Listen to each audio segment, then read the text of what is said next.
All right, so you're a pastor or a key leader in your church, and you've decided to go all in with the Pursue God resources. You've decided that you really want to build a discipleship culture in your church or ministry using those resources. But here's what's going to happen. If it hasn't already happened to you, you're going to get really frustrated. One of the questions we hear all the time, we've asked this question so many times. How do I get people motivated? How do I get people motivated to realize what I've realized, to see the value of the resources, to see the value of what we call full circle pursuit of God? You know, pursuing God isn't just about, praying the prayer and becoming a Christian. And it's also not just about living a good, honorable life that honors God, where you're obedient and you've got spiritual disciplines at work in your life. All that stuff is great. But you know now, you get it now, the light bulb has gone on for you, that a full circle pursuit of God is about helping other people pursue God also. So you have to get to that third thing in foundations, which we call, truth number 3, that the way that we grow, the only way that we grow is by helping others, by mentoring someone else. So if you've gotten in the game and the light bulb has gone off for you, and now you want to try to help someone else get it, it's hard, it's frustrating, because probably pastors and leaders, you're sort of trying to force it. You're trying to sort of microwave it. You can't microwave discipleship. You can't just put it in there and nuke something and zap it and think that, it's going to come out in just a couple of minutes. Discipleship takes time. Discipleship culture takes time. So it's going to be a process. Don't get frustrated.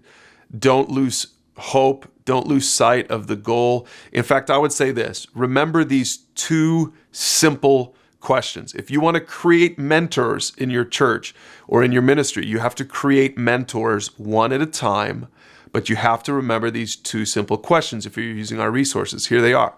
Question number 1, who are you mentoring? You need to ask yourself that first. Who am I mentoring?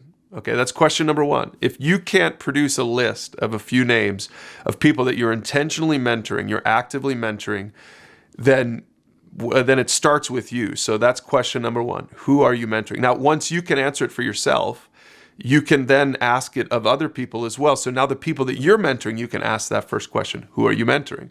That's question number 1. Here's question number 2. It's real simple. These 2 simple questions. Learn to ask these questions. What topics are you covering? So who are you mentoring? What topics are you covering? You need to ask that of yourself first. Okay, who am I mentoring? For me, let me just say how I answer that. Well, first of all, I'm mentoring my kids at home. 12-year-old son, 15-year-old daughter.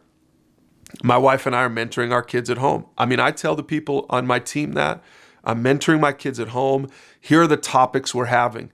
The reason I bring that to my staff, the reason I bring that to the people that I'm mentoring, is because I want them to see that I'm submitting to this as well, that I'm using that simple flex method. I'm using the resources and the tools. I'm not trying to be a maverick. I'm not above the tools. I'm not above the whole resource library that we've created, because if you, pastor, leader, if you're above the tools, then someday someone else is going to be above the tools. And pretty soon everyone's going to say, well, real maturity is being above the tools, and I don't need tools like that. Well, it's going to be really hard, because then those newcomers, okay, yeah, maybe you are above the tools. Maybe you're sitting there saying, you know what, I can disciple people without resources. I can disciple people without tools. Fine. You probably can.